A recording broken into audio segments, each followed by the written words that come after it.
हरे कृष्ण राधे राधे। भगवद गीता अध्याय 2 गीता का सार। संजय ने कहा, करुणा से व्याप्त शोक युक्त अश्रुपूरित नेत्रों वाले अर्जुन को देखकर मधुसूदन कृष्ण ने ये शब्द कहे। तात्पर्य: भौतिक पदार्थों के प्रति करुणा, शोक तथा अश्रु ये सब असली आत्मा को न जानने के लक्षण। शाश्वत आत्मा के प्रति करुणा ही आत्म साक्षात्कार है। इस श्लोक में मधुसूदन शब्द महत्वपूर्ण है। कृष्ण ने मधु नामक असुर का वध किया था और अब अर्जुन चाह रहा है कि कृष्ण उस अज्ञान रूपी असुर का वध करे जिसने उसे कर्तव्य से विमुख रखा है। यह कोई नहीं जानता कि करुणा का प्रयोग कहाँ होना चाहिए। डूबते हुए मनुष्य के वस्त्रों के लिए करुणा मूर्खता होगी। अज्ञान सागर में गिरे हुए मनुष्य को केवल उसके बाहरी पहनावे अर्थात स्थूल शरीर की रक्षा करके नहीं बचाया जा सकता। जो इसे नहीं जानता और बाहरी पहनावे के लिए शोक करता है वह शूद्र कहलाता है, अर्थात वह वृथा ही शोक करता है। अर्जुन तो क्षत्रिय था, अतः उसे ऐसे आचरण की आशा न थी, किंतु भगवान कृष्ण अज्ञानी पुरुष के शोक को विनष्ट कर सकते हैं और इसी उद्देश्य से उन्होंने भगवद गीता का उपदेश दिया। यह अध्याय हमें भौतिक शरीर तथा आत्मा के वैश्लेषिक अध्ययन द्वारा आत्म साक्षात्कार का उपदेश देता है, जिसकी व्याख्या परम अधिकारी भगवान कृष्ण द्वारा की गई है। यह साक्षात्कार तभी संभव है जब मनुष्य निष्काम भाव से कर्म करे और आत्मबोध को प्राप्त करे। श्री भगवान ने कहा, हे अर्जुन, तुम्हारे मन में यह कल्मश आया कैसे? उस समय मनुष्य के लिए तनिक भी अनुकूल नहीं है जो जीवन के मूल्य को जानता हो, इस उच्च लोक को नहीं अपितु अपयश की प्राप्ति। तात्पर्य: श्री कृष्ण तथा भगवान अभिन्न है, इसलिए श्री कृष्ण को संपूर्ण गीता में भगवान ही कहा गया है। भगवान परम सत्य की पराकाष्ठा। परम सत्य का बोध ज्ञान की 3 अवस्थाओं में होता है: ब्रह्म या निर्विशेष, सर्वव्यापी चेतना, परमात्मा या भगवान का अंतर्यामी रूप जो समस्त जीवों के हृदय में है, तथा भगवान या श्री कृष्ण श्री भागवत में परम सत्य की धारणा इस प्रकार बताई गई है। परम सत्य का ज्ञाता परम सत्य का अनुभव ज्ञान की 3 अवस्थाओं में करता है और ये सब अवस्थाएं एक रूप हैं। ये ब्रह्मा, परमात्मा तथा भगवान के रूप में व्यक्त की जाती हैं। इन 3 दिव्य पक्षों को सूर्य के दृष्टांत द्वारा समझाया जा सकता है, क्योंकि उसके भी 3 भिन्न भिन्न पक्ष होते हैं, यथा धूप प्रकाश, सूर्य की सतह तथा सूर्यलोक स्वयं। जो सूर्य के प्रकाश का अध्ययन करता है वह नौसिखिया है। जो सूर्य की सतह को समझता है वह कुछ आगे बढ़ा हुआ होता है और जो सूर्यलोक में प्रवेश करता है वह उच्चतम ज्ञानी है। जो नौसिखिया सूर्य प्रकाश, उसकी विश्व व्याप्ति तथा उसकी निर्विशेष प्रकृति के अखंड तेज के ज्ञान से ही तुष्ट हो जाता है, वह उस व्यक्ति के समान है जो परम सत्य के ब्रह्मा रूप को ही समझ सकता है। जो व्यक्ति कुछ अधिक जानकर वह सूर्य गोले के विषय में जान सकता है, जिसकी तुलना परम सत्य के परमात्मा स्वरूप से की जाती है। जो व्यक्ति सूर्यलोक के अंतर में प्रवेश कर सकता है, उसकी तुलना उससे की जाती है जो परम सत्य है, साक्षात रूप से अनुभूति प्राप्त करता है। अतः जिन भक्तों ने परम सत्य के भगवान स्वरूप का साक्षात्कार किया है वे सर्वोच्च अध्यात्मवादी हैं। यद्यपि परम सत्य के अध्ययन के में रत सारे विद्यार्थी एक ही विषय के अध्ययन में लगे हुए हैं: सूर्य का प्रकाश, सूर्य का गोला तथा सूर्य लोक की भीतरी बातें। इन तीनों को एक दूसरे से विलग नहीं किया जा सकता। फिर भी तीनों अवस्थाओं के अध्येता एक ही श्रेणी के नहीं होते। संस्कृत शब्द भगवान की व्याख्या व्यासदेव के पिता पराशर मुनि ने की है। समस्त धन, शक्ति, यश, सौंदर्य, ज्ञान तथा त्याग से युक्त परम पुरुष भगवान कहलाता है। ऐसे अनेक व्यक्ति हैं जो अत्यंत धनी हैं, अत्यंत शक्तिमान हैं, अत्यंत सुंदर हैं और अत्यंत विख्यात, विद्वान तथा विरक्त भी हैं, किंतु कोई साधिकार यह नहीं कह सकता कि उसके पास सारा धन, शक्ति आदि है। एकमात्र कृष्ण ही ऐसा दावा कर सकते हैं क्योंकि वे भगवान हैं। ब्रह्मा, शिव या नारायण सहित कोई भी जीव कृष्ण के समान पूर्ण ऐश्वर्यवान नहीं है। अतः ब्रह्म संहिता में स्वयं ब्रह्मा जी का निर्णय है कि श्री कृष्ण स्वयं भगवान है, न तो कोई उनके तुल्य है न उनसे बढ़कर है। वे आदि स्वामी या भगवान हैं, गोविंद रूप में जाने जाते हैं और समस्त कारणों के परम कारण हैं। ऐसे अनेक पुरुष हैं जो भगवान के गुणों से युक्त हैं, किंतु कृष्ण परम है क्योंकि उनसे बढ़कर कोई नहीं है। वे परम पुरुष हैं और उनका शरीर सच्चिदानंदमय है। वे आदि भगवान गोविंद हैं और समस्त कारणों के कारण हैं। भगवान में भी भगवान के नाना अवतारों की सूची है, किंतु कृष्ण को आदि भगवान बताया गया है, जिनसे अनेक अनेक अवतार तथा ईश्वर विस्तार करते हैं। यहाँ पर वर्णित अवतारों की सूची या तो भगवान की अंश कलाओं अथवा पूर्ण कलाओं की है, किंतु कृष्ण तो स्वयं भगवान हैं। अतः कृष्ण आदि भगवान परम सत्य परमात्मा तथा निर्विशेष ब्रह्म दोनों के उद्गम है। भगवान की उपस्थिति में अर्जुन द्वारा सब जनों के लिए शोक करना अर्थात अशोभनीय है, सर्वथा अशोभनीय है। अतः कृष्ण ने कुतः शब्द से अपना आश्चर्य व्यक्त किया है। आर्य जैसे सभ्य जाति के किसी व्यक्ति से ऐसी मलिनता की उम्मीद नहीं की जाती। आर्य शब्द उन व्यक्तियों पर लागू होता है जो जीवन के मूल्य को जानते हैं और जिनकी सभ्यता आत्म साक्षात्कार पर निर्भर करती है। देहात्म बुद्धि से प्रेरित मनुष्य को यह ज्ञान नहीं रहता कि जीवन का उद्देश्य परम सत्य विष्णु या भगवान का साक्षात्कार है। ये वो भौतिक जगत के ब्रह्म स्वरूप से मोहित हो जाते हैं, अतः वे यह नहीं समझ पाते कि मुक्ति क्या है। जिन पुरुषों को भौतिक बंधन से मुक्ति का कोई ज्ञान नहीं होता वे अनार्य कहलाते हैं। यद्यपि अर्जुन क्षत्रिय था, किंतु युद्ध में विचलित होकर वह अपने कर्तव्य से गुमराह हो रहा था। उसकी यह कायरता अनार्यों के लिए ही शोभा देने वाली हो सकती है। कर्तव्य पथ से इस प्रकार का विचलन न तो आध्यात्मिक जीवन के में प्रगति करने में सहायक बनता है, न ही इससे इस संसार में ख्याति प्राप्त की जा सकती है। भगवान कृष्ण ने अर्जुन द्वारा अपने स्वजनों पर इस प्रकार की करुणा का अनुमोदन नहीं किया। हे प्रथापुत्र, इस हीन नपुंसकता को प्राप्त मत हो, यह तुम्हें शोभा नहीं देती। हे शत्रुओं के दमन करता, हृदय की क्षुद्र दुर्बलताओं को त्याग कर युद्ध के लिए खड़े हो। तात्पर्य: अर्जुन को प्रथापुत्र के रूप में संबोधित किया गया है। प्रथा कृष्ण के पिता वसुदेव की बहन थी, अतः कृष्ण के साथ अर्जुन का रक्त संबंध था। यदि क्षत्रिय पुत्र लड़ने से मना करता है तो वह नाम का क्षत्रिय है, और यदि ब्राह्मण पुत्र अपवित्र कार्य करता है तो वह नाम का ब्राह्मण है। ऐसे क्षत्रिय तथा ब्राह्मण अपने पिता के अयोग्य पुत्र होते हैं। अतः कृष्ण यह नहीं चाहते थे कि अर्जुन अयोग्य क्षत्रिय पुत्र कहलाए। अर्जुन कृष्ण की घनिष्ठ मित्र था और कृष्ण प्रत्यक्ष रूप से उनके रथ का संचालन कर रहे थे, किंतु इन सब गुणों के होते हुए भी यदि अर्जुन युद्ध भूमि को छोड़ता है तो वह अत्यंत निंदनीय कार्य करेगा। अतः कृष्ण ने कहा कि ऐसी प्रवृत्ति अर्जुन ने व्यक्तित्व को शोभा नहीं देती। अर्जुन यह तर्क कर सकता था कि वह परम पूज्य भीष्म तथा सज्जनों के प्रति उदार दृष्टिकोण के कारण युद्ध भूमि छोड़ रहा है, किंतु कृष्ण ऐसी उदारता को केवल हृदय दौर्बल्य मानते हैं। ऐसी झूठी उदारता का अनुमोदन एक भी शास्त्र नहीं करता। अतः अर्जुन जैसे व्यक्ति को कृष्ण के प्रत्यक्ष निर्देशन में ऐसी उदारता तथा कथित अहिंसा का परित्याग कर देना चाहिए। अर्जुन ने कहा, हे शत्रुहंता, हे मधुसूदन, मैं युद्ध भूमि में किस तरह भीष्म तथा द्रोण जैसे पूजनीय व्यक्तियों पर उलटकर बाण चलाऊंगा। तात्पर्य: भीष्म पितामह तथा द्रोणाचार्य जैसे सम्मानीय व्यक्ति सदैव पूजनीय हैं। यदि वे आक्रमण भी करें तो उन पर उलटकर आक्रमण नहीं करना चाहिए। यह तो सामान्य शिष्टाचार है कि गुरुजनों से वाग युद्ध भी न किया जाए। यहाँ तक कि यदि कभी भी वे रुक्ष व्यवहार करें तो भी उनके साथ रुक्ष व्यवहार न किया जाए, तो फिर भला अर्जुन उन पर बाण कैसे छोड़ सकता था? क्या कृष्ण कभी अपने पितामह नाना उग्रसेन या अपने आचार्य संदीपनी मुनि पर हाथ चला सकते थे? अर्जुन कृष्ण के समक्ष ये सभी कुछ तर्क प्रस्तुत किए।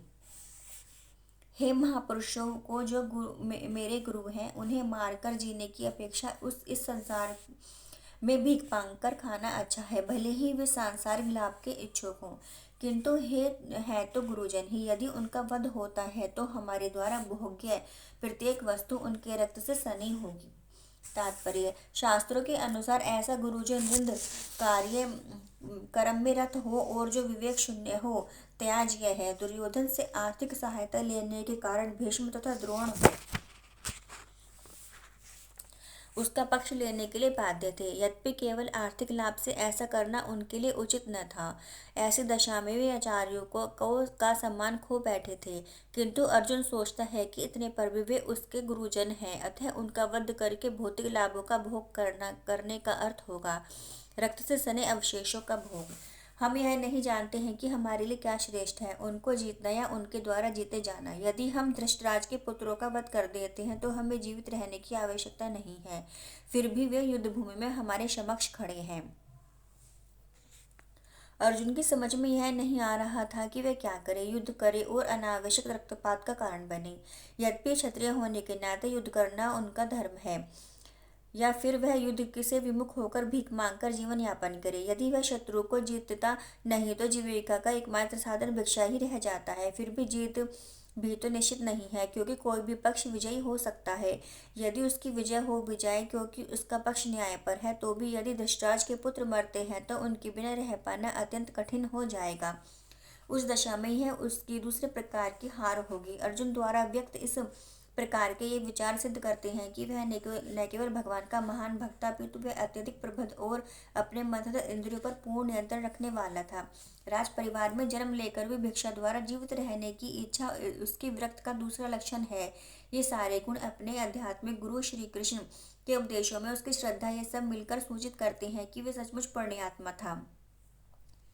इस तरह यह निष्कर्ष निकला कि अर्जुन मुक्ति के सर्वथा योग्य था। जब तक इंद्रिय संयमित न हो, ज्ञान के पद तक उठ पाना कठिन है और बिना ज्ञान तथा भक्ति के मुक्ति नहीं होती। अर्जुन अपने भौतिक गुणों के अतिरिक्त इन समस्त दैवी गुणों में भी दक्ष था। अब मैं अपनी कृपण दुर्बलता के कारण अपना कर्तव्य भूल गया हूँ और सारा धैर्य खो चुका हूँ। इस अवस्था में मैं आपसे पूछ रहा हूँ कि जो मेरे लिए श्रेष्ठकर हो उसे निश्चित रूप से बताएं। अब मैं आपका शिष्य हूँ और आपका शरणागत हूँ, कृपया मुझे उपदेश दें। यह प्राकृतिक नियम है कि भौतिक कार्यकलाप की प्रणाली ही हर एक के लिए चिंता का कारण है। पग पर उलझन मिलती है, अतः प्रमाणिक गुरु के पास जाना आवश्यक है, जो जीवन के उद्देश्य को पूरा करने के लिए समुचित पथ निर्देश दे सके। समग्र वैदिक ग्रंथ हमें यह उपदेश देते हैं कि जीवन की अनचाही उलझनों से मुक्त होने के लिए प्रमाणिक गुरु के पास जाना चाहिए। ये उलझनें उस दावाग्नि के समान है जो किसी के द्वारा लगाए बिना भभक उठती हैं। इसी प्रकार विश्व की स्थिति है कि बिना चाहे जीवन की उलझनें स्वतः उत्पन्न हो जाती हैं। कोई नहीं चाहता कि आग लगे, किंतु फिर भी वह लगती है और हम अत्यधिक व्याकुल हो उठते हैं। अतः वैदिक वार्ड में उपदेश देता है कि जीवन की उलझनों को समझने तथा उनका समाधान करने के लिए हमें परंपरागत गुरु के पास जाना चाहिए। जिस व्यक्ति का प्रमाणिक गुरु होता है वह सब कुछ जानता है, अतः मनुष्य को भौतिक उलझनों में न रहकर गुरु के पास जाना चाहिए। यही इस श्लोक का तात्पर्य है। आखिर भौतिक उलझनों में कौन सा व्यक्ति पड़ता है? वह जो जीवन की समस्याओं को नहीं जानता। मनुष्य का वर्णन इस प्रकार हुआ है। कृपण वह है जो मानव जीवन की समस्याओं को हल नहीं करता और आत्म साक्षात्कार के विज्ञान को समझे बिना कुकर सूकर की भांति इस संसार को त्याग कर चला जाता है। जीव के लिए यह मनुष्य अत्यंत मूल्यवान निधि है, जिसका उपयोग वह अपने जीवन की समस्याओं को हल करने में कर सकता है।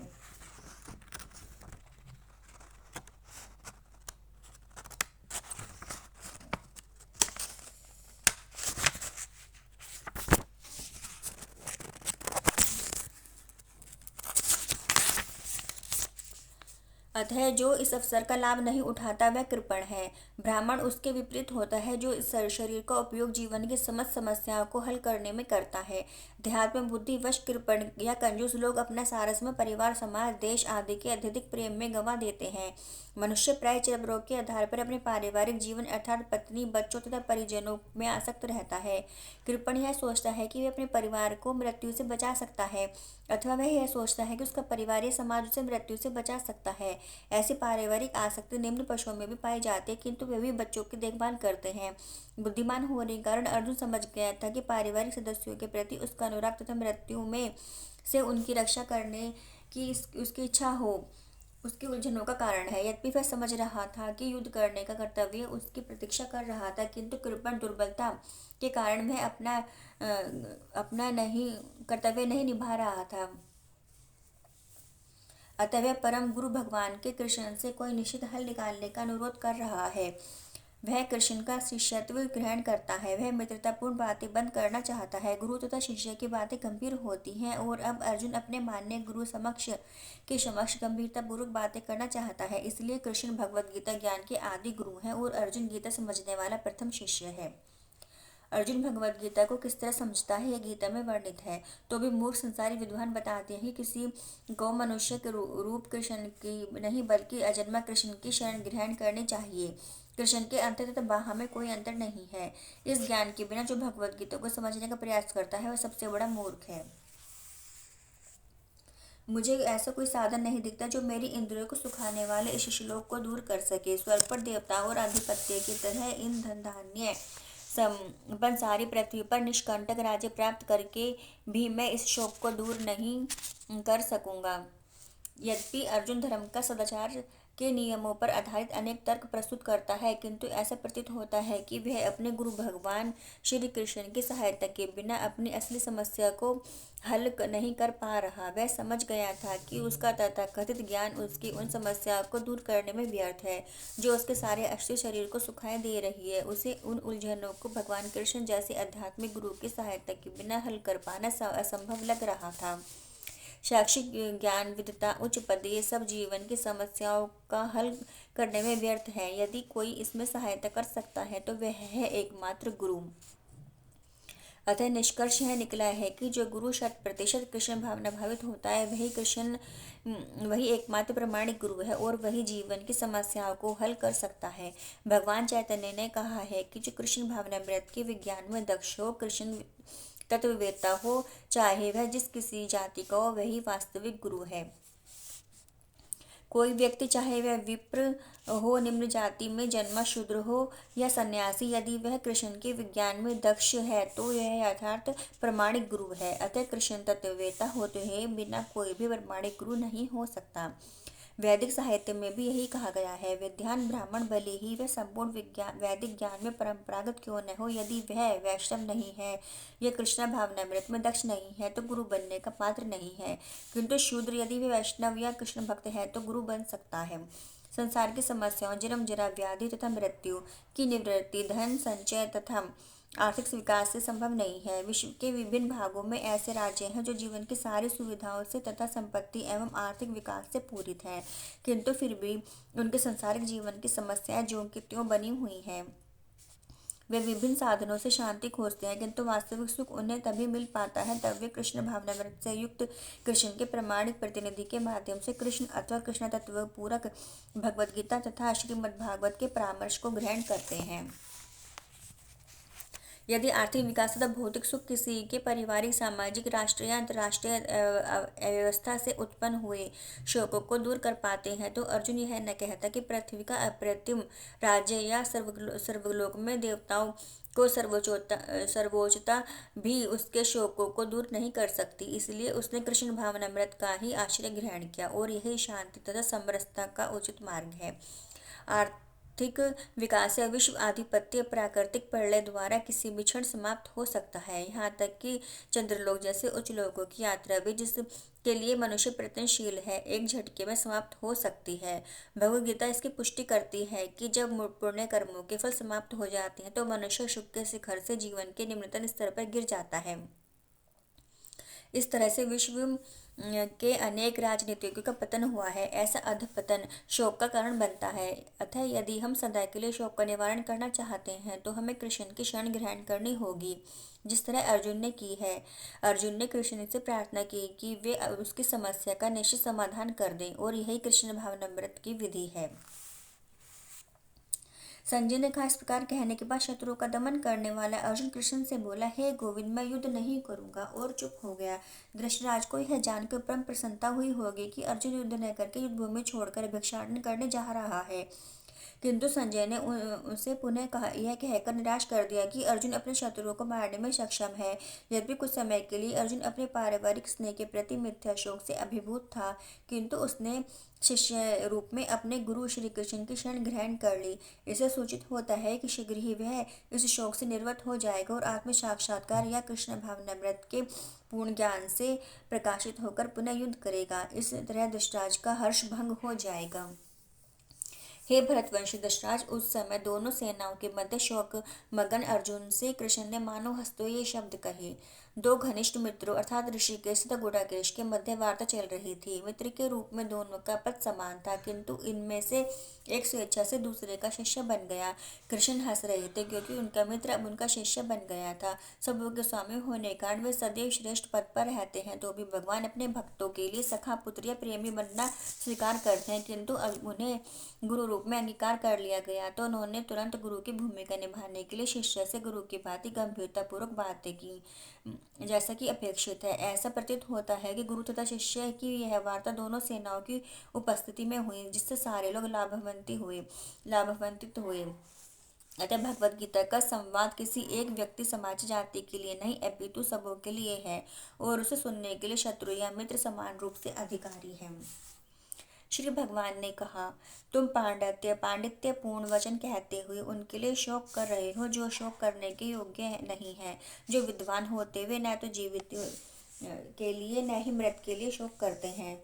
भगवान ने तत्काल गुरु का पद संभाला और अपने शिष्य को अप्रत्यक्षता पूर्वक कहकर डांटा। उन्होंने कहा, तुम विद्वान की तरह बातें करते हो किंतु यह नहीं जानते कि जो विद्वान होता है अर्थात जो यह जानता है कि शरीर तथा आत्मा क्या है, वह किसी भी अवस्था में शरीर के लिए, चाहे वह जीवित हो या मृत, शोक नहीं करता। अगले अध्यायों से यह स्पष्ट हो जाएगा कि ज्ञान का अर्थ पदार्थ तथा आत्मा एवं इन दोनों के नियामक जानना है। अर्जुन का तर्क था कि राजनीति या समाजनीति की अपेक्षा धर्म को अधिक महत्व मिलना चाहिए, किंतु उसे यह ज्ञात नहीं था कि पदार्थ, आत्मा तथा परमेश्वर का ज्ञान धार्मिक सूत्रों से भी अधिक महत्वपूर्ण है, और चूंकि इसमें उस ज्ञान का अभाव है अतः उसे विद्वान नहीं बनना चाहिए था, और चूंकि वह अत्यधिक विद्वान नहीं था इसलिए वह शोक के सर्वदा योग्य वस्तु के लिए शोक कर रहा था।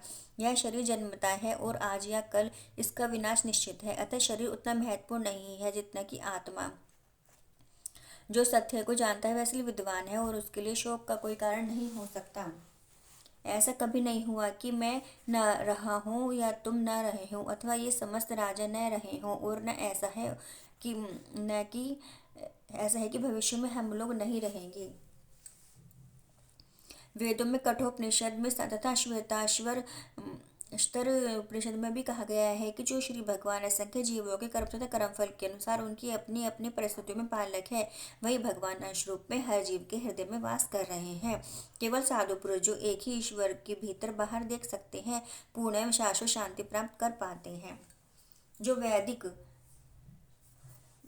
ज्ञान अर्जुन को प्रदान किया गया वही विश्व के उन समस्त पुरुषों को प्रदान किया जाता है जो विद्वान होने का दावा तो करते हैं किंतु जिनकी ज्ञान राशि न्यून है। वे भगवान यह स्पष्ट कहते हैं कि वे स्वयं अर्जुन तथा युद्ध भूमि में एकत्र सारे राजा शाश्वत प्राणी हैं और इन जीवों को बद्ध तथा मुक्त अवस्थाओं में भगवान की ही एकमात्र उनके पालक हैं।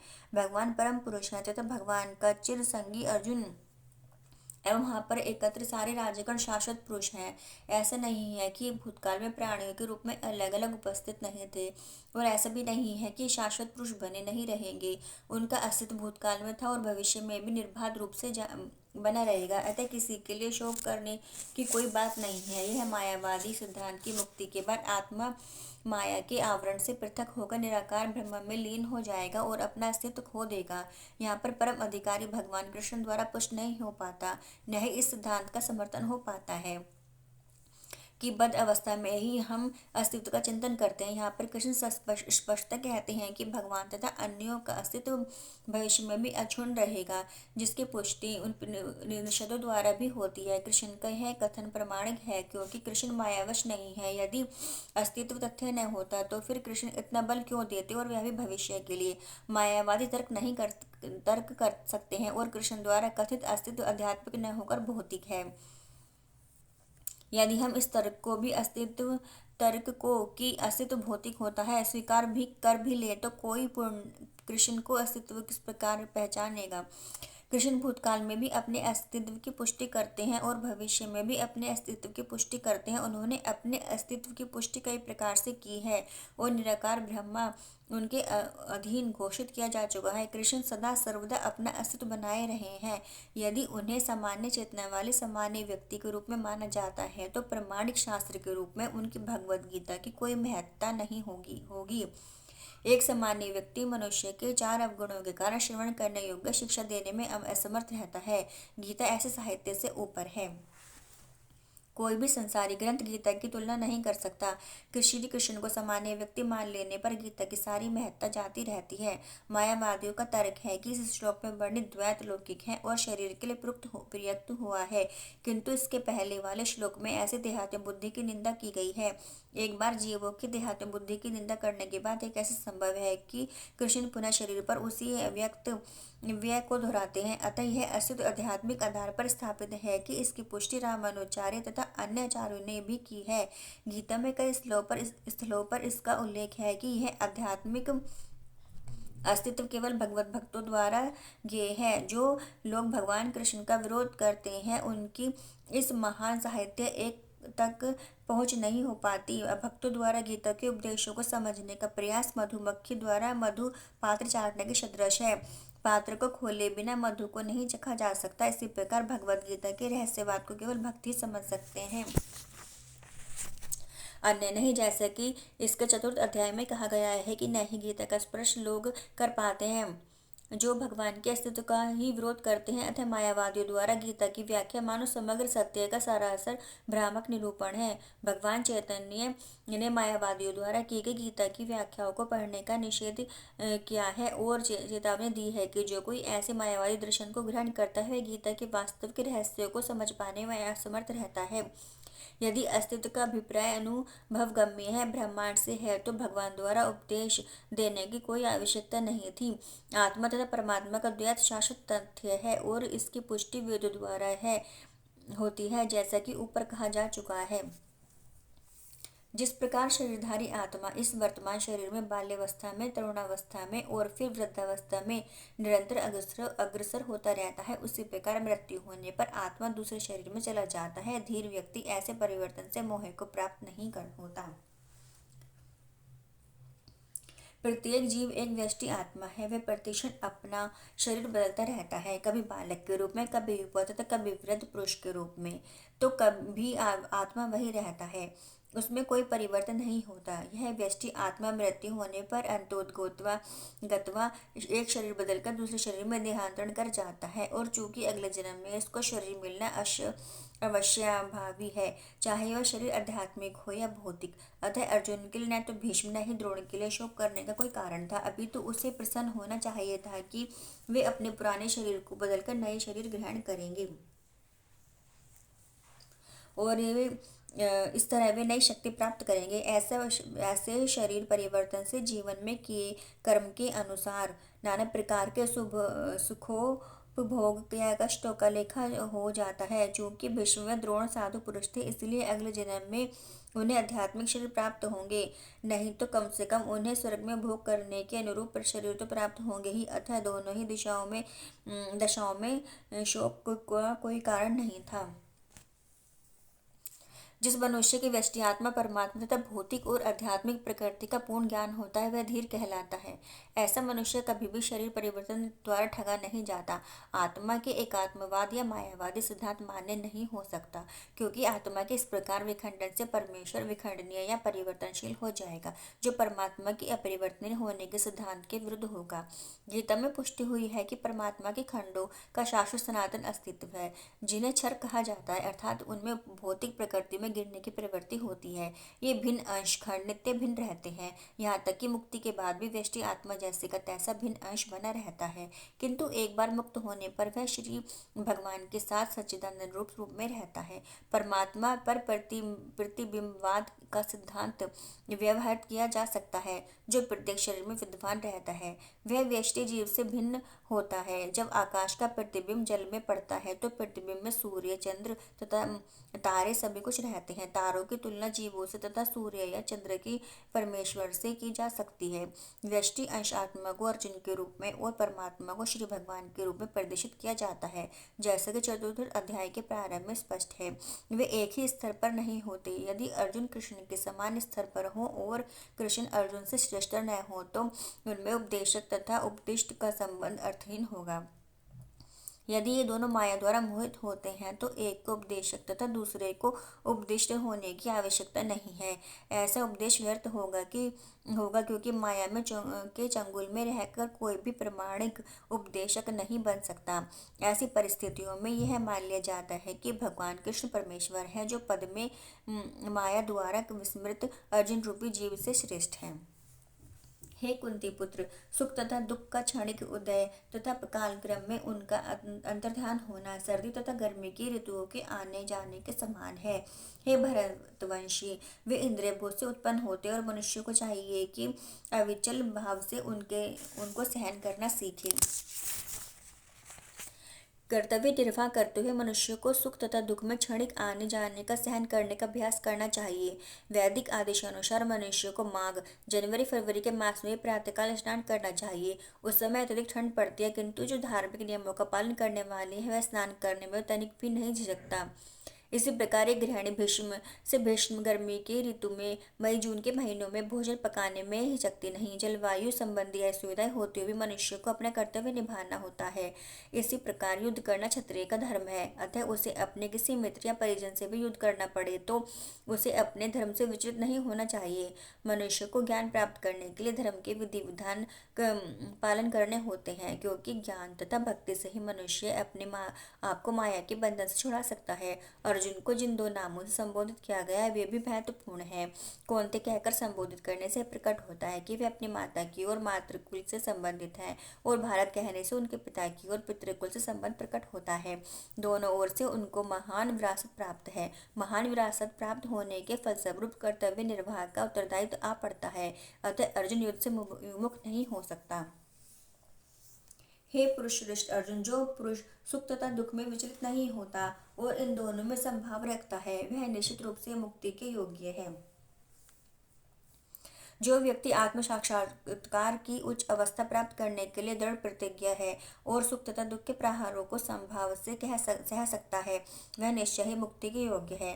वर्णाश्रम धर्म में चौथी अवस्था अर्थात संन्यास आश्रम में कष्ट साध्य अवस्था है, किंतु जो अपने जीवन को सचमुच पूर्ण बनाना चाहता है वह समस्त कठिनाइयों की होते हुए संन्यास आश्रम अवश्य ग्रहण करता है। ये कठिनाइयां पारिवारिक संबंध विच्छेद करने तथा पत्नी और सनातन से संबंध तोड़ने के कारण उत्पन्न होती हैं, किंतु यदि कोई इन कठिनाइयों को सह लेता है तो इसके आत्म साक्षात्कार का पथ निष्कंटक हो जाता है। अतः अर्जुन को क्षत्रिय धर्म निर्वाह में दृढ़ रहने के लिए कहा जा रहा है। भले ही सब जनों या अन्य प्रिय व्यक्तियों के साथ युद्ध करना कितना ही दुष्कर क्यों न हो, भगवान चैतन्य ने 24 वर्ष की अवस्था में ही संन्यास ग्रहण कर लिया था। यद्यपि उन पर आश्रित उनकी तरुण पत्नी तथा वृद्धा माँ की देखभाल करने वाला अन्य कोई न था, तो भी उच्च दर्शन के लिए उन्होंने संन्यास ग्रहण किया और अपने कर्तव्य पालन में स्थिर बने रहे। भव बंधन से मुक्ति पाने का यही एकमात्र उपाय है। तत्वदर्शियों ने यह निष्कर्ष निकाला है कि असत भौतिक शरीर का तो कोई चिरस्थायित्व नहीं है, किंतु सत आत्मा अपरिवर्तित रहता है। उन्होंने इन दोनों की प्रकृति के अध्ययन द्वारा यह निष्कर्ष निकाला है। परिवर्तनशील शरीर का कोई स्थायित्व नहीं है। आधुनिक चिकित्सा विज्ञान ने यह भी स्वीकार किया है कि विभिन्न कोशिकाओं की क्रिया प्रतिक्रिया द्वारा शरीर प्रतिक्षण बदलता रहता है। इस तरह शरीर में वृद्धि तथा वृद्धावस्था आती रहती है, किंतु शरीर तथा मन में निरंतर परिवर्तन होने पर भी आत्मा स्थायी रहता है। यही पदार्थ तथा आत्मा का अंतर है। स्वभावतः शरीर नित्य परिवर्तनशील है और आत्मा शाश्वत है। तत्वदर्शियों ने चाहे वे निर्विशेषवादी हो या सगुणवादी इस निष्कर्ष की स्थापना की है, किंतु विष्णु पुराण में कहा गया है कि विष्णु तथा उनके धाम स्वयं प्रकाश से प्रकाशित हैं। सत्य तथा असत्य शब्द आत्मा तथा भौतिक पदार्थ के ही घोतक हैं। सभी तत्वदर्शियों की यही स्थापना है। यहीं से भगवान द्वारा अज्ञान से मोहग्रस्त जीवों का उपदेश देने का शुभारंभ होता है। अज्ञान से हटाने के लिए आराधक को आराध्य के बीच पुनः शाश्वत संबंध स्थापित करना होता है और फिर अंशरूप जीवों तथा श्री भगवान के अंतर को समझना होता है। कोई भी व्यक्ति आत्मा के अध्ययन द्वारा परमेश्वर के स्वभाव को समझ सकता है। आत्मा तथा परमात्मा का अंतर अंश तथा पूर्ण के अंतर के रूप में है। वेदांत सूत्र तथा श्रीमद् भागवत में परमेश्वर को समस्त उद्भवों प्रकाश का मूल माना गया है। ऐसे उद्भवों का अनुभव पर तथा अपरा प्राकृतिक कर्मों द्वारा किया जाता है। जीव का संबंध प्राप्त प्रकृति से है, जैसा कि 7वें अध्याय में स्पष्ट होगा। यद्यपि शक्ति तथा शक्तिमान में कोई अंतर नहीं है, किंतु शक्तिमान को परम माना जाता है और शक्ति का प्राकृतिक गुण। अतः सारे जीव उसी तरह परमेश्वर के सदैव अधीन रहते हैं, जिस तरह सेवक स्वामी के या शिष्य गुरु के अधीन रहता है। अज्ञान अवस्था में ऐसे स्पष्ट ज्ञान को समझ पाना असंभव है। अतः ऐसे अज्ञान को दूर करने के लिए सदा सर्वदा के लिए जीवों को प्रबुद्ध करने हेतु भगवान भगवद गीता का उपदेश देते हैं। जो सारे शरीर में व्याप्त रहता है उसे तुम अविनाशी समझो। उस अवयव आत्मा को नष्ट करने में कोई समर्थ नहीं है। इस श्लोक में संपूर्ण शरीर में व्याप्त आत्मा की प्रकृति का अधिक स्पष्ट वर्णन हुआ है। सभी लोग समझते हैं कि सारे शरीर में व्याप्त है वह चेतना है। प्रत्येक व्यक्ति को शरीर में किसी अंश या पूरे भाग में सुख दुख का अनुभव होता है, किंतु चेतना की ही व्याप्ति किसी के शरीर तक सीमित रहती है और एक शरीर के सुख तथा दुख का बोध दूसरे शरीर को नहीं हो पाता।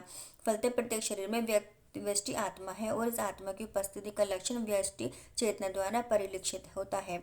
इस आत्मा को बाल के अग्रभाग के 10,000वें भाग के तुल्य बताया जाता है। यदि बाल के अग्रभाग को 100 भागों में विभाजित किया जाए और फिर इसमें से प्रत्येक भाग को 100 भाग में विभाजित किया जाए तो इस तरह के प्रत्येक भाग की माप आत्मा का परिमाप है। उसी प्रकार यह कथन निम्नलिखित श्लोकों में मिलता है। आत्मा के परमाणुओं के अंतःकण अनंत कण है, जो माप में बाल के अगले भाग नोक के 10,000वें भाग के बराबर है। इस प्रकार आत्मा का प्रत्येक कण भौतिक परमाणु से भी छोटा है और ऐसे असंख्य कण है। यह अत्यंत लघु आत्मा स्फुलिंग भौतिक शरीर का मूल आधार है और इस आत्म स्फुलिंग का प्रभाव सारे शरीर में इसी तरह व्याप्त है जिस प्रकार किसी औषधि का प्रभाव व्याप्त रहता है। आत्मा की यह धारा विद्युत धारा सारे शरीर में चेतना के रूप में अनुभव की जाती है और यही आत्मा के अस्तित्व का प्रमाण है। सामान्य व्यक्ति भी समझ सकता है और यह भौतिक शरीर चेतना रहित होने पर मृत हो जाता है और शरीर में इस चेतना को किसी भी भौतिक उपचार में से वापस नहीं लाया जा सकता। अतः यह चेतना भौतिक संयोग के फलस्वरूप नहीं है, अपितु आत्मा के कारण है। सूक्ष्म आत्मा की ओर अधिक विवेचना हुई है। आत्मा आकार के में अणु तुल्य है, जिसे पूर्ण बुद्धि के द्वारा जाना जा सकता है। यह अणु आत्मा 5 प्रकार के प्राणों पे तैर रहा है। प्राण, अपान, व्यान, समान तथा उदान। यह हृदय के भीतर स्थित है और देहधारी जीव के पूरे शरीर में अपने प्रभाव का विस्तार करता है। जब आत्मा को 5 वायुओं के कलमश से शुद्ध कर लिया जाता है तो इसका आध्यात्मिक प्रभाव प्रकट होता है। हठ योग का प्रयोजन विविध आसनों द्वारा उन 5 प्रकार के प्राणों को नियंत्रण करना है जो आत्मा को घेरे हुए हैं। यह योग किसी भौतिक गुलाब के लिए नहीं, अपितु भौतिक आकाश के बंधन से अणु आत्मा की मुक्ति के लिए किया जाता है। इस प्रकार अणु आत्मा को सारे वैदिक साहित्य ने स्वीकारा है और प्रत्येक बुद्धिमान व्यक्ति अपने व्यवहारिक अनुभव से इसका प्रत्यक्ष अनुभव करता है। केवल मूर्ख व्यक्ति ही इस अणु आत्मा को सर्वव्यापी विष्णु तत्व के रूप में सोच सकता है। अणु आत्मा का प्रभाव पूरे शरीर में व्याप्त हो सकता है। मुंडक उपनिषद के अनुसार यह अणु आत्मा प्रत्येक जीव के हृदय में स्थित है और चूंकि भौतिक विज्ञानी इस अणु आत्मा को माप सकने में असमर्थ हैं, अतः उनमें से कुछ यह अनुभव करते हैं कि आत्मा है ही नहीं। व्यष्टि आत्मा तो निसंदेह परमात्मा के साथ हृदय में है और इसीलिए शारीरिक गतियों की सारी शक्ति शरीर के इसी भाग में उद्भूत है। जो लाल रक्तकण के फेफड़ों से ऑक्सीजन ले जाते हैं वे आत्मा से ही शक्ति प्राप्त करते हैं। अतः आत्मा इस स्थान से निकल जाता है और रक्तोत्पाद संलयन फ्यूजन बंद हो जाता है। औषधि विज्ञान लाल रक्तकणों की महत्ता को स्वीकार करता है, किंतु वह निश्चित नहीं कर पाता कि शक्ति का स्रोत आत्मा है। जो भी हो, औषधि विज्ञान यह स्वीकार करता है कि शरीर की सारी शक्ति उद्गम स्थल हृदय है। पूर्ण आत्मा के ऐसे अणुकणों की तुलना सूर्य प्रकाश के कणों से की जाती है। इस सूर्य प्रकाश में असंख्य तेजोमय अणु होते हैं। इसी प्रकार परमेश्वर अंश उनकी किरणों के परमाणु स्फुलिंग है और प्रभा या पराशक्ति कहलाते हैं। अतः चाहे कोई वैदिक ज्ञान या अनुगामी हो, आधुनिक विज्ञान हो, वह शरीर में आत्मा के अस्तित्व को नकार नहीं सकता। भगवान ने स्वयं भगवद गीता में आत्मा के इस विज्ञान का विशद वर्णन किया है। अविनाशी प्रेम तथा शाश्वत जीव के भौतिक शरीर का अंत अवश्यंभावी है। अतः हे भरतवंशी, युद्ध करो। भौतिक संसार शरीर स्वभाव से नाशवान है। यह तक्षण नष्ट हो सकता है और 100 वर्ष बाद भी। यह केवल समय की बात है। इसे अनंत काल तक बनाए रखने की कोई संभावना नहीं है। किंतु आत्मा इतना सूक्ष्म है कि इसे शत्रु देख भी नहीं सकता, मारना तो दूर रहा। जैसा कि पिछले श्लोक में कहा गया है कि यह इतना सूक्ष्म है कि कोई इसके मापने की बात सोच भी नहीं सकता। अतः दोनों की ही दृष्टि से शोक का कोई कारण नहीं है, क्योंकि जीव जिस रूप में न तो उसे मारा जा सकता है, न ही शरीर को कुछ समय तक स्थायी रूप से बचाया जा सकता है। पूर्ण आत्मा के सूक्ष्म कण अपने कर्म के अनुसार ही यह शरीर धारण करते हैं कि धार्मिक नियमों का पालन करना चाहिए। वेदांत सूत्र में जीव को प्रकाश बताया गया है, क्योंकि वह परम प्रकाश का अंश है। जिस प्रकार सूर्य का प्रकाश सारे ब्रह्मांड का पोषण करता है, उसी प्रकार आत्मा के प्रकाश से इस भौतिक देह का पोषण होता है। जैसे कि आत्मा इस भौतिक शरीर से बाहर निकल जाता है, शरीर सड़ने लगता है, अतः आत्मा ही शरीर का पोषक है। शरीर अपने आप में महत्वहीन है, इसीलिए अर्जुन को उपदेश दिया गया है कि वह युद्ध करे और भौतिक शारीरिक कारणों से धर्म की बलि न होने दे। जो इस जीवात्मा को मारने वाला समझता है तथा जो इसे मरा हुआ समझता है, वे दोनों ही अज्ञानी हैं।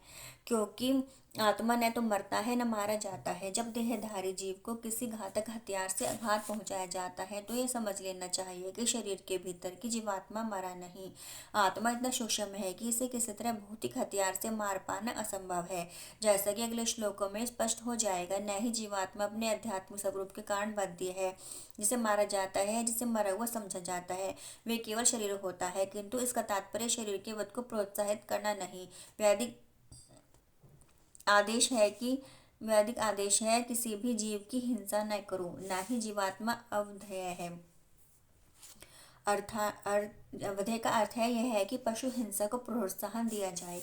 किसी भी जीव के शरीर की अनधिकारी हत्या करना निंद है और राज्य तथा भगवद विधान के द्वारा दंडनीय है। किंतु अर्जुन को तो धर्म के नियम अनुसार मारने के लिए नियुक्त किया जा रहा था, किसी पागलपनवश नहीं।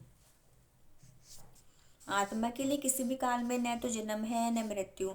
वह न तो कभी जन्मा है न जन्म लेता है और न जन्म लेगा। वह अजन्मा, नित्य, शाश्वत तथा पुरातन है। शरीर के मारे जाने पर वह मारा नहीं जाता। गुणात्मक दृष्टि से परमात्मा का अणु अंश परम में अभिन्न है। वह शरीर की भांति विकारी नहीं है। कभी कभी आत्मा को स्थायी या कुटस्थ कहा जाता है। शरीर में 6 प्रकार के रूपांतर होते हैं। वह माता की गर्भ से जन्म लेता है और कुछ काल तक रहता है, बढ़ता है, कुछ परिणाम उत्पन्न करता है, धीरे धीरे क्षीण है और अंत में समाप्त हो जाता है। किंतु आत्मा में ऐसे परिवर्तन नहीं होते। आत्मा अजन्मा है, किंतु चूंकि वह भौतिक शरीर धारण करता है, अतः शरीर जन्म लेता है। आत्मा न तो जन्म लेता है न मरता है। जिसका जन्म होता है उसकी मृत्यु भी होती है। और चूंकि आत्मा जन्म नहीं लेता, अतः उसका न तो भूत है, न वर्तमान, न भविष्य। वह नित्य, शाश्वत तथा सनातन है, अर्थात उसके जन्म लेने का कोई इतिहास नहीं है। हम शरीर के प्रभाव में आकर आत्मा के जन्म मरण आदि का इतिहास खोजते हैं। आत्मा शरीर की तरह कभी भी वृद्ध नहीं होता। अतः तथा कथित वृद्ध पुरुष भी अपने में बाल्यकाल या युवावस्था जैसी अनुभूति पाता है। शरीर के परिवर्तनों का आत्मा पर कोई प्रभाव नहीं पड़ता। आत्मा वृक्ष या किसी अन्य भौतिक वस्तु की तरह क्षीण नहीं होता। आत्मा की कोई उपसृष्टि नहीं होती। शरीर की उपसृष्टि संतानें हैं और वे भी व्यष्टि आत्माएं हैं, और शरीर के कणों कारण वे किसी न किसी की संतानें प्रतीत होती हैं। शरीर की वृद्धि आत्मा की उपस्थिति के कारण होती है, किंतु आत्मा के न तो कोई उपवृद्धि है, न ही उसमें कोई परिवर्तन होता है। अतः आत्मा शरीर 6 प्रकार के परिवर्तनों से मुक्त है। इस श्लोक का अर्थ तथा तात्पर्य भगवद गीता के श्लोक जैसा ही है, किंतु इस श्लोक में एक विशिष्ट शब्द विक्षिप्त का प्रयोग हुआ है, जिसका अर्थ है विद्वान या ज्ञान में। आत्मा ज्ञान से या चेतना से सदैव पूर्ण रहता है, अतः चेतना ही आत्मा का लक्षण है। यदि कोई हृदयस्थ आत्मा को नहीं खोज पाता, तब भी वह आत्मा की उपस्थिति को चेतना की उपस्थिति से जान सकता है। कभी कभी हम बादलों या अन्य कारणों से आकाश में सूर्य को नहीं देख पाते, किंतु सूर्य का प्रकाश सदैव विद्यमान रहता है, अतः हमें विश्वास हो जाता है कि यह दिन का समय है। प्रातःकाल जो ही आकाश में थोड़ा सा सूर्य प्रकाश दिखता है, तो हम समझ जाते हैं कि सूर्य आकाश में है। इसी प्रकार चूंकि शरीरों में चाहे पशु के हों या पुरुषों की कुछ न कुछ चेतना रहती है, अतः हम आत्मा की उपस्थिति को जान लेते हैं। किंतु जीव की यह चेतना परमेश्वर की चेतना से भिन्न है, क्योंकि परम चेतना तो सर्वज्ञ है, भूत, वर्तमान तथा भविष्य के ज्ञान से पूर्ण। व्यष्टि जीव की चेतना विस्मरणशील है। जब वह अपने वास्तविक स्वरूप को भूल जाता है, तो श्री कृष्ण के उपदेशों से शिक्षा तथा प्रकाश और बोध प्राप्त होता है। किंतु कृष्ण विस्मरणशील जीव नहीं है। यदि वे ऐसे होते तो उनके द्वारा दिए गए भगवद गीता के उपदेश व्यर्थ होते। आत्मा के 2 प्रकार है, एक तो अणु आत्मा और दूसरा विभु आत्मा। इसकी पुष्टि इस प्रकार हुई है, परमात्मा तथा अणु आत्मा दोनों शरीर रूपी उसी वृक्ष में जीव के हृदय में विद्यमान है, और इनमें से जो समस्त इच्छाओं तथा शोक से मुक्त हो चुका है वही भगवत कृपा से आत्मा की महिमा को समझ सकता है। कृष्ण परमात्मा के भी उद्गम है, जैसा कि अगले अध्यायों में बताया जाएगा कि अर्जुन अणु आत्मा के समान है जो अपने वास्तविक स्वरूप को भूल गया है, अतः उसे कृष्ण द्वारा उसके प्रमाणिक प्रतिनिधि गुरु द्वारा प्रबद्ध किए जाने की आवश्यकता है। हरे कृष्ण कृष्ण कृष्ण हरे हरे, हरे राम राम राम हरे हरे।